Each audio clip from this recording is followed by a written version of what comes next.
Hello friends, welcome once again to our YouTube channel. Today we are going to discuss on analgesics. Basically we will discuss about analgesics in pediatric. So moving to this topic, basically analgesic, what is analgesic? First of all, before knowing to analgesic, सबसे पहले हमें analgesic को जानने से पहले हमें पता होना चाहिए कि पेन क्या होता है. पेन मीन्स दर्द. Actually there is no exact definition of pain. इसका कोई एकदम एग्जैक्ट डेफिनेशन नहीं है, पर इसको हम डिफाइन करते हैं. It is a ill defined, कोई डेफिनेशन नहीं है. It can be defined as unpleasant sensation evoked by external और इंटरनल स्टिमुलस. ठीक है. तो एनाल्जेसिक्स क्या होते हैं? एनाल्जेसिक्स वो कैटेगरी होती है ड्रग की जो कि पेन को कम करते हैं बाय एक्टिंग ऑन सीएनएस और PNS without altering in consciousness. मतलब सीएनएस पीएनएस पे काम करके, सेंट्रल नर्वस सिस्टम और पेरिफेरल नर्वस सिस्टम पे काम करके ये पेन के सेंसेशन को कम करते हैं, लेकिन कॉन्शियसनेस को चेंज नहीं करते हैं. अगर कोई ड्रग सीएनएस पीएनएस पे काम करके पेन के सेंसेशन को कम करे, लेकिन अगर कॉन्शियसनेस को अल्टर करे, तो वो एनाल्जेसिक नहीं होगा, वो एनेस्थीसिया होगा. ठीक है. तो एनाल्जेसिक्स का हमने डेफिनेशन पढ़ लिया. अब एनाल्जेसिक्स के दो टाइप हैं. ओपोइड एनाल्जेसिक, जिसको कि नार्कोटिक एनाल्जेसिक्स भी कहते हैं, और नॉन ओपोइड, जिसको कि नॉन नार्कोटिक ड्रग भी कहते हैं. तो अभी इन दोनों ड्रग के बारे में पढ़ते हैं. जो ओपोइड एनाल्जेसिक्स या नार्कोटिक एनाल्जेसिक है, तो इसका क्यों ऐसा नाम दिया गया है? Opioid means derivative of opium. Opium means papaver सोमनिफेरम, जिसको कि हम अहिफेन कहते हैं. अहिफेन के जो डेरिवेटिव होते हैं और वो एनाल्जेसिक्स के रूप में काम करते हैं, उसको कहते हैं हम ओपोइड एनाल्जेसिक्स. इसे नार्कोटिक इसलिए कहते हैं क्योंकि फिजिकल डिपेंडेंस यानी लत लगने वाली, जिसकी आदत लगती है, और सीएनएस डिप्रेसेंट होता है, और मॉडरेट डोज पे ये एक्टिविटी और सेंस को हमारे कम करता है. हाई डोज पे कोमा, कंफ्यूजन, और ज्यादा हाई डोज पे मृत्यु भी कोज कर सकता है. ये ओपोइड नार्कोटिक जो ग्रुप है एनाल्जेसिक्स का, उसके बारे में ये बताया गया है. और ये नॉन ओपोइड नॉन नार्कोटिक जो ड्रग होता है एनाल्जेसिक्स का जो पार्ट है, वो ना ही फिजिकल डिपेंडेंस, ना ही सीएनएस को डिप्रेस करता है, और ना ही कोमा, कंफ्यूजन वगैरह ये सब करता है. ठीक है. तो अब हम अगर हिस्ट्री के बारे में देखें, तो सबसे पहले जो सेलिक्स एल्वा एक प्लांट का बोटेनिकल नेम है, इसको हम वेतस कहते हैं आयुर्वेद में. तो इसमें से निकलता है सैलिसिलिक एसिड. इसका उपयोग जो है 1875 तक एज ए पेन किलर यानी एनाल्जेसिस के रूप में होता था. और 1899 में एसिटाइल सैलिसिलिक एसिड मार्केट में आया, जिसको कि हम एस्पिरिन के नाम से जानते हैं. तो ये हमने देखा एनाल्जेसिक्स क्या होते हैं और एनाल्जेसिक्स का टाइप. अभी हम एनाल्जेसिक्स को और अच्छे से पढ़ने के लिए हमें सबसे पहले पता होना चाहिए पेन मैकेनिज्म. पेन मैकेनिज्म यानी पेन गेट थ्योरी. मतलब पेन जो है, किसी व्यक्ति को कोई दर्द होता है कहीं पे, तो उसकी सेंसेशन ब्रेन में कैसे जाती है, इसको हम जानेंगे. So we are going to discuss about pain gate theory. तो पेन गेट थ्योरी में मान लीजिए किसी व्यक्ति को यहाँ पे चोट लगी, तो चोट लगने से क्या बनेगा? इन्फ्लामेटरी साइटोकाइनिन्स रिलीज होंगी. इन्फ्लामेटरी साइटोकाइनिन्स जो रिलीज होंगी, यहाँ पर प्रोस्टाग्लैंडिन होता है सिंथेसिस, प्रोस्टाग्लैंडिन का सिंथेसिस होता है. तो अभी यहाँ पर चोट लगने से प्रोस्टाग्लैंडिन का सिंथेसिस कैसे हुआ, वो भी एक अलग स्टोरी है, उसको हम नेक्स्ट स्लाइड में पढ़ेंगे. ठीक है. तो ये जो यहाँ पे चोट लगने से इन्फ्लामेटरी साइटोकाइनिन का निर्माण होगा, प्रोस्टाग्लैंडिन यहाँ पर बनता है. तो प्रोस्टाग्लैंडिन जो है वो पेन के सेंसेशन को आगे ब्रेन तक पहुंचाने का काम करता है यहाँ पे. ठीक है. तो यहाँ पे चोट लगा, तो यहाँ पे जो है नोशियोसेप्टर्स हो गए. नोशियोसेप्टर्स मींस वो रिसेप्टर्स, नर्व एंडिंग जो कि पेन के सेंसेशन को आगे ले जाता है. ठीक है. तो यहाँ पर अभी किसी को चोट लगी, तो वहां पे प्रोस्टाग्लैंडिन का सिंथेसिस हुआ. फिर यहाँ पे जो नोशियोसेप्टर्स होंगे, जो कि ये जो नर्व एंडिंग है, इसकी डायग्राम को मैंने यहाँ पे रखा है, इसको यहाँ पे रखना चाहिए था बेसिकली. तो यहाँ पे जो नर्व एंडिंग है, वो प्रोस्टाग्लैंडिन को यहाँ से जो उसके पार्ट होंगे, जो कि उसको अपटेक करेंगे, प्रोस्टाग्लैंडिन को एक्शन पोटेंशियल जनरेट होगा, तो वो नर्व एंडिंग डोर्सल जो रूट है स्पाइनल कोड का, उससे होते हुए, देखिए ये डायग्राम है, ये बेसिकली ये चीज है, यहाँ होना चाहिए था. तो यहाँ से ये इंफॉर्मेशन को डोर्सल रूट से होते हुए dorsal grey horn of spinal cord में ले जाएगी. ठीक है. अब डोर्सल ग्रे हॉर्न में लेके गई और यहाँ पे एंड हो जाएगी. तो यहाँ से जो इंफॉर्मेशन है प्रोस्टाग्लैंडिन को लेके यहाँ तक आया, तो इसको कहेंगे first order neuron. First order neuron यहाँ पे ये रिलीज करेगा सब्सटेंस पी और ग्लूटामेट. ठीक है. तो ये जो दूसरा वाला यहाँ पे दो पॉइंट दिखा रहे हैं ना, ये पॉइंट फिर यहाँ से सब्सटेंस पी और ग्लूटामेट को इंफॉर्मेशन को ये उठाएगा यहाँ से, और ये स्पाइनोथैलेमिक ट्रैक्ट से लेते हुए mid brain, pons, medulla cross करते हुए थैलेमस में जाएगा। तो जो यहाँ से मैसेज को उठाया और स्पाइनोथैलेमिक ट्रैक्ट के द्वारा थैलेमस तक पहुंचा तो वो सेकंड ऑर्डर न्यूरॉन, ठीक है। और फाइनली थैलेमस से लेके कॉर्टेक्स तक जो इन्फॉर्मेशन को ले जाएगा उसको हम थर्ड ऑर्डर न्यूरॉन कहते हैं। फाइन, अभी हम जो है ज्यादा डीप में नहीं जाएंगे क्योंकि बहुत बड़ा वीडियो बन जाएगा तो लोग देखते भी नहीं है। तो अभी जो है कॉर्टेक्स है, कॉर्टेक्स में हम जानते हैं कि हमारी जो प्रेजेंटेशन ऑडियो बॉडी की वो अपसाइड डाउन होती है। तो जैसे यहाँ वाला जो पार्ट है, ये पार्ट होगा हमारा पैर का, फिर ऊपर जाएंगे थाइस का, फिर हाथ का, ऊपर जाएंगे तो फेस वाली रीजन होगा। तो जहां पे चोट लगेगी वहां पे ये मैसेज को ले जाएगा, ठीक है। तो अब ये तो हमें समझ में आ गया कि जी ये कैसे जा रहा है ऊपर तक। तो उसके बाद अब यहां से कुछ यहाँ पे तो हमें कॉर्टेक्स में जब थर्ड ऑर्डर न्यूरॉन लेके जाएगा कि मैसेज आया है तो वो पेन का सेंसेशन होगा। अब इस पेन को काउंटर करने के लिए भी हमारी बॉडी कुछ रिस्पॉन्स देगी। तो अच्छा, एक चीज और ध्यान रखना है कि जो फर्स्ट ऑर्डर न्यूरॉन है ना, वो यहाँ पर मैसेज को लेके आया डोर्सल ग्रे हॉर्न में, और यहाँ से डोर्सल ग्रे हॉर्न से जो सेकंड ऑर्डर न्यूरॉन जो उठाएगा ना मैसेज, उसको इप्सिलेटरल ना ले जाके, मतलब सीधा वो सीधा भी जा सकता था, सीधा ना जाके कॉन्ट्रालेटरली मतलब दूसरी अपोजिट साइड से फिर जाता है, ठीक है। तो ध्यान रखना, अगर किसी को लेफ्ट साइड हैंड में चोट लगेगी तो उसका मैसेज जो जाएगा ना वो राइट सेरेब्रल हेमिस्फीयर में जाएगा। तो ये बात ध्यान रखना है, ठीक है। अभी आगे देखते हैं कि ये तो समझ में आ गया असेंडिंग ट्रैक्ट। असेंडिंग ट्रैक्ट जो है हमारा वो सेंसरी था। अब जो है मोटर ट्रैक्ट यानी डिसेंडिंग ट्रैक्ट का हमें मतलब डिसेंडिंग ट्रैक्ट है उसके बारे में देखते हैं। तो कोर्टेक्स तक तो मैसेज पहुंच गया। अब कोर्टेक्स से डिसेंडिंग जो पाथवे होगा वो मैसेज ले जाए, कैसे उसको इनहिबिट करेगा। तो मैसेज को ले जाने के लिए यहाँ से ये जो है ना ये जो है ये लाइन भी ड्रॉ करना रह गया। तो यहाँ से ये मैसेज जाएगा, ये जो लाइन, ये वाली लाइन है ना, ये डिसेंडिंग ट्रैक्ट की लाइन है, ठीक है। तो ये डिसेंडिंग ट्रैक्ट लेके जाएगा और ये एंड होगा यहाँ पे डोर्सल ग्रे हॉर्न में, जहां पर कि first order neuron second order neuron थे, वहां पे डिसेंडिंग ट्रैक्ट भी आएगा। अब इसकी कहानी क्या बनती है उसको थोड़ा सा यहाँ पे हम देख लेते हैं, ठीक है। सपोज कीजिए कि ये फर्स्ट ऑर्डर न्यूरॉन है और ये सेकंड ऑर्डर न्यूरॉन, ठीक है। फर्स्ट ऑर्डर न्यूरॉन जो है वहां से इंजरी साइड से उठा रहा है प्रोस्टाग्लैंडिन के मैसेज, मतलब प्रोस्टाग्लैंडिन यहाँ पे से उठा रहा है और यहाँ पे सीक्रेट कर रहा है ये सब्सटेंस पी और ग्लूटामेट, ठीक है। तो ये मान लो जो ट्राइंगल में है ना वो सब्सटेंस पी मान लो, और जो गोल गोल है वो ग्लूटामेट मान लो, ठीक है। तो सब्सटेंस पी और ग्लूटामेट उठा के ये सब्सटेंस पी और ग्लूटामेट इसके सेकंड ऑर्डर न्यूरॉन को एक्टिवेट करते हैं और रिएक्शन पोटेंशियल को जनरेट करता है, ठीक है।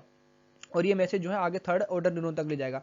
और ये जो है हमारा डिसेंडिंग ट्रैक्ट है, ये वाला ये जो न्यूरॉन है ना, ये समझ लीजिए डिसेंडिंग ट्रैक्ट का न्यूरॉन है।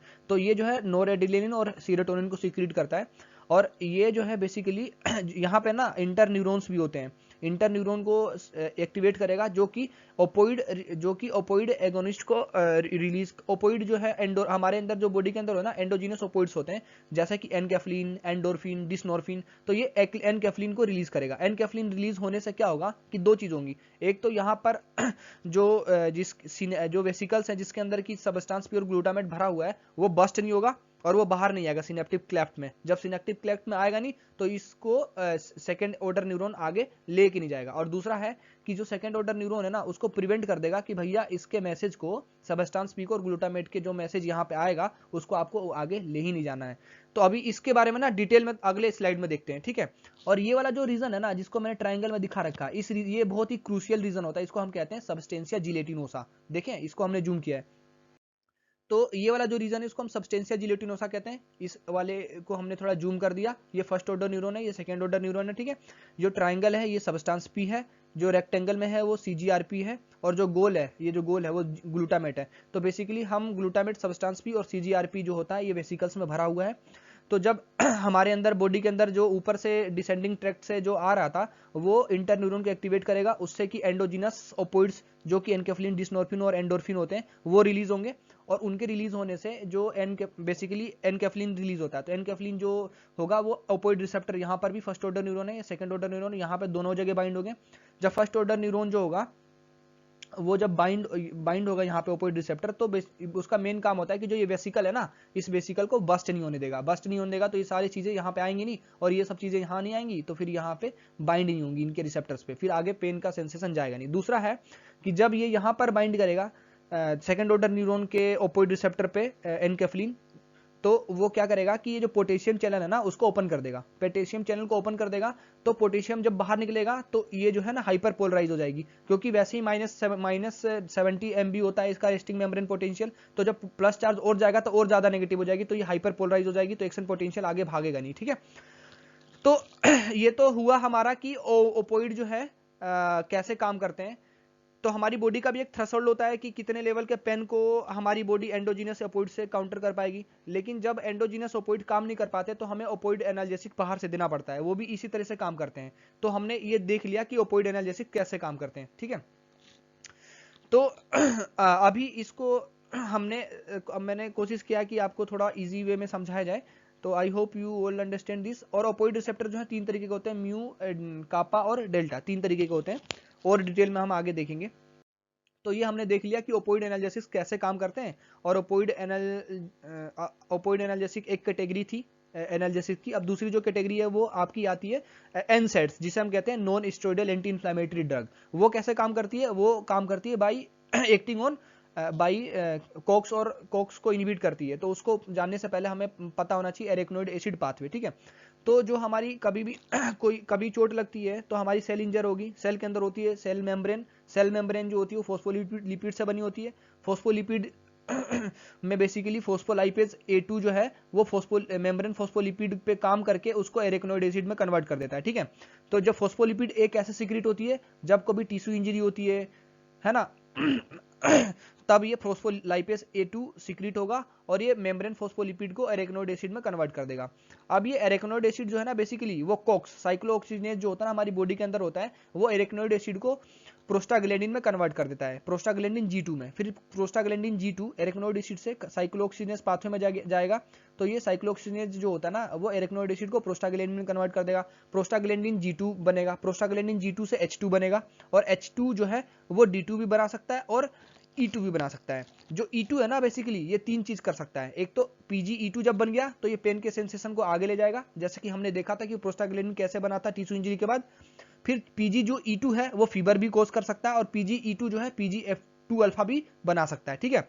तो हमने देख लिया कि कैसे मेम्ब्रेन फोस्फोलिपिड से प्रोस्टाग्लैंडिन E2 बना जो कि पेन के सेंसेशन को आगे ले जाती है। तो हमारा जो उद्देश्य था वो पेन तक ही था। आगे ये जो हम प्लेटलेट एंडोथीलियम के बारे में नहीं पढ़ेंगे अभी, क्योंकि थोड़ा ज्यादा बड़ा वीडियो बन जाएगा। इसलिए हम ये समझ लेते हैं कि जो है फोस्फोलिपिड से PgE2 बना जो कि पेन के सेंसेशन को ले जाती है। अब ये मान लीजिए कि ये साइक्लोऑक्सीजनेज जो है एरेक्नोइड एसिड को एरेक्नोइड एसिड से प्रोस्टाग्लैंडिन E2 बना रहा है ना। अगर मान लीजिए कि साइक्लोऑक्सीजनेज को ही काम ना करने दिया जाए, अगर इसी को इनहिबिट कर दिया जाए, तो ये जो प्रोस्टाग्लैंडिन बनेगा नहीं, तो पेन का सेंसेशन आगे फर्स्ट ऑर्डर न्यूरॉन टिश्यू से डोर्सल ग्रे हॉर्न में लेके नहीं जाएगा स्पाइनल कॉर्ड के, तो आगे पेन का सेंसेशन आगे कोर्टेक्स तक जाएगा नहीं, ठीक है। तो इसमें हम काम करते हैं साइक्लोऑक्सीजनेज को इनहिबिट कर देते हैं। साइक्लोऑक्सीजनेज भी 2 तरीके का होता है, कोक्स 1 और कोक्स 2 इनहिबिटर, ठीक है।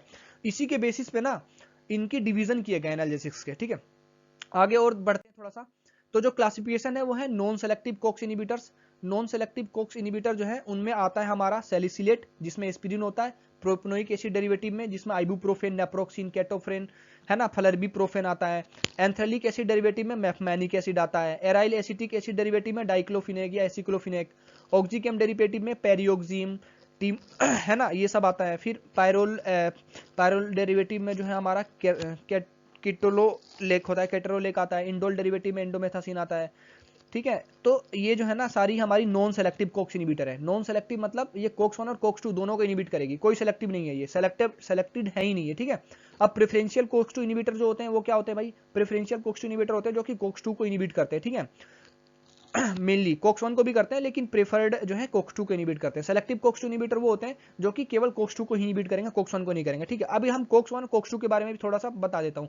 कोक्स 1 जो होता है ना वो हमारी बॉडी का कॉन्स्टिट्यूटिव फंक्शन करता है, और कोक्स 2 जो होता है वो हमारा इंडक्टिव फंक्शन करता है। कॉन्स्टिट्यूटिव फंक्शन मतलब कोक्स 1 हमारी बॉडी में बनता रहता है, वो हमारे शरीर के बेसिक फिजियोलॉजी के लिए जरूरी होता है, और कोक्स 2 का निर्माण तभी होता है जब कभी टिश्यू में इंजरी होती है, ठीक है। तो हम जो है मेनली ये दोनों अंतर होता है कोक्स 1 कोक्स 2 में, ठीक है। तो अभी हम थोड़ा सा देख लेते हैं इनके बारे में और डोज के बारे में, क्योंकि हम पीडियाट्रिक पढ़ रहे हैं, पीडियाट्रिक एनाल्जेसिक, तो उसमें डोज का थोड़ा सा वो रहता है। और मैंने केवल उन्हीं एनसेड्स को लिया है, उन्हीं ड्रग को लिया है ओपोइड एनाल्जेसिस को, जिनको कि पीडियाट्रिक में यूज करते हैं, और क्यों नहीं करते उसका रीजन भी एक्सप्लेन किया, ठीक है। एस्पिरिन जो होता है वो एनाल्जेसिक से एंटीपायरेटिक है, एक्यूट रिमेटिक फीवर में, रूमेटॉइड अर्थराइटिस में, ऑस्टियोआर्थराइटिस में, पोस्ट मायोकार्डियल इंफेक्शन में देते हैं। और इसका एडवर्स इफेक्ट है री सिंड्रोम कोज करता है, और ये किस में कोज करता है, पोस्ट वायरल इन्फेक्शन में। इसकी एक छोटी सी वीडियो मैंने बनाई हुई है, उसका लिंक मैं डिस्क्रिप्शन में डाल दूंगा, वो आप देख सकते हैं कि री सिंड्रोम कैसे होता है, ठीक है। इसकी जो डोज होती है, एंटी इन्फ्लामेटरी डोज होती है, वो बताई हुई है यहाँ पे। इसको वैसे तो बच्चों में देते नहीं, तो आई विल सजेस्ट यू कि इसका यूज ना करें, ठीक है। तो ये एस्पिरिन हो गई। फिर प्रोपेनोइक एसिड डेरिवेटिव में आइबुप्रोफेन जो होता है सेफेस्ट है कन्वेंशनल एनसेट, जो कि बच्चों में यूज करता है आइबुप्रोफेन। इसकी जो डोज होती है 5 से 10 mg पर केजी पर डोज, क्यू मतलब every 6 to 8 hour, 5 to 10 mg पर केजी पर dose every 6 to 8 hour. Naproxen जो है जुवेनाइल इडियोपैथिक अर्थराइटिस में इसका ड्रग ऑफ चॉइस है ये, तो 10 से 20 mg पर केजी पर डे एवरी 8 से 12 आवर ओरल देते हैं, ठीक है। आगे अगर हम देखें तो ये मेफमानिक एसिड जो होता है वो कोक्स और प्रोस्टाग्लैंडिन रिसेप्टर एंटागोनिस्ट है, दोनों को, प्रोस्टाग्लैंडिन रिसेप्टर का भी एंटागोनिस्ट है और कोक्स का भी एंटागोनिस्ट है, ठीक है। ये muscle joint soft tissue pain में देते हैं। डायरिया इसका कॉमन साइड इफेक्ट है मेफमानिक एसिड का, तो अगर किसी बच्चे को मेफमानिक एसिड का कॉम्बिनेशन दे रहे हैं, उसको डायरिया हो गया, तो इसका मतलब ध्यान रखना है कि उसको मेफमानिक एसिड की वजह से हो रहा है। इसका एनाल्जेसिक डोज दो है, वो 25 mg पर केजी पर डे है एवरी 6 to 8 आवर, 25 mg पर केजी पर डे, याद रखना है।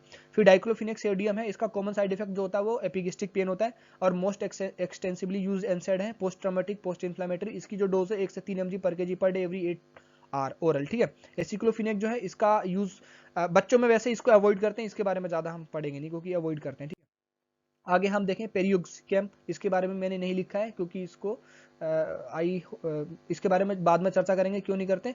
और मेलियोक्सिकैम जो है उसका जो डोज है 0.125 से 0.25 mg पर केजी पर डे है ओडी, ठीक है। और इंडोल डेरिवेटिव में इंडोमेथासिन, थोड़ा सा ये इंपॉर्टेंट है।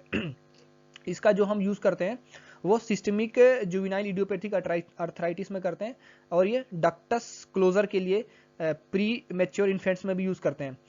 डक्टस जो पेटेंट डक्टस आर्टेरियोसिस होता है ना, उसमें हम इसको यूज करते हैं। 0.2 mg पर केजी पर डोज आईवी देते हैं एवरी 12 से 24 hour for 3 dose.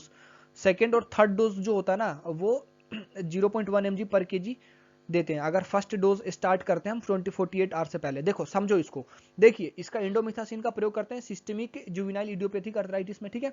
Ductus closure के लिए देते हैं प्रीमेच्योर इन्फेंट्स में, इसकी 3 डोज देते हैं डक्टस क्लोजर के लिए पेटेंट डक्टस आर्टेरियोसिस में। अगर फर्स्ट डोज हमने 48 आवर्स के अंदर स्टार्ट कर दी है तो सेकेंड और थर्ड डोज जो है ना वो 0.1 mg पर केजी देते हैं, ठीक है। तो ये ध्यान रखना है इंडोमिथासिन, फाइन।